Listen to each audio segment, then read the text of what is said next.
बहुत शुक्रिया वकाशराज, आप हमें तफसीलात दे रहे थे। खबर फैसलाबाद से, जहां जिले पुलिस के दावे बेबुनियाद साबित होने लगे। चोरी डकैती राहजनी की वारदातों में खतरनाक हद तक इजाफा हो गया। दिन दिहाड़े मोबाइल शॉप पर डकैती की वारदात पेश आई है। वारदात की सीसीटीवी फुटेज सिटी न्यूज को मौसूल। मुसल्लह डाकू मोबाइल शॉप से 50,000 नकदी कीमती मोबाइल फोन छीनकर फरार हो गए। बढ़ती वारदातों पर शहरियों में तशवीश की लहर। मजीद इस पर बात कर लेते हैं ब्यूरो चीफ फैसलाबाद वकाशराज से। जी वकास। जी बिल्कुल, जिले पुलिस की जानब से एक तरफ तो बुलंदोबांग दावे तो की जा रहे हैं, दूसरी तरफ चोरी डकैती राहजनी की वारदातों में खतरनाक इजाफा होता चला जा रहा है। दिन दिहाड़े मोबाइल शॉप पर डकैती की वारदात हुई है।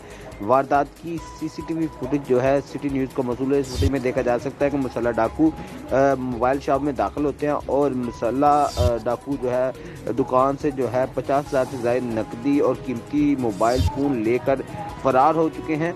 बढ़ती वारदातों पर शहरी परेशान। उनका ये कहना है कि एक तरफ तो पुलिस दावे कर रही है, दूसरी तरफ जो वारदात है वो थमने का नाम नहीं ले रही, जिसकी वजह से उनकी मुश्किलात में भी इजाफा हो रहा है। उनका ये कहना है कि फिलफोर जो है इन मुलजमान के खिलाफ मुकदमा दर्ज करके इनको कैफे करदार तक पहुँचाया जाए और उनका सामान जो कीमती सामान चोरी हो गया और पैसे चोरी उनको बरामद करवाया जाए। बहुत शुक्रिया वकाशराज, आप हमें तफसीलात दे रहे थे। हेड मराला में ES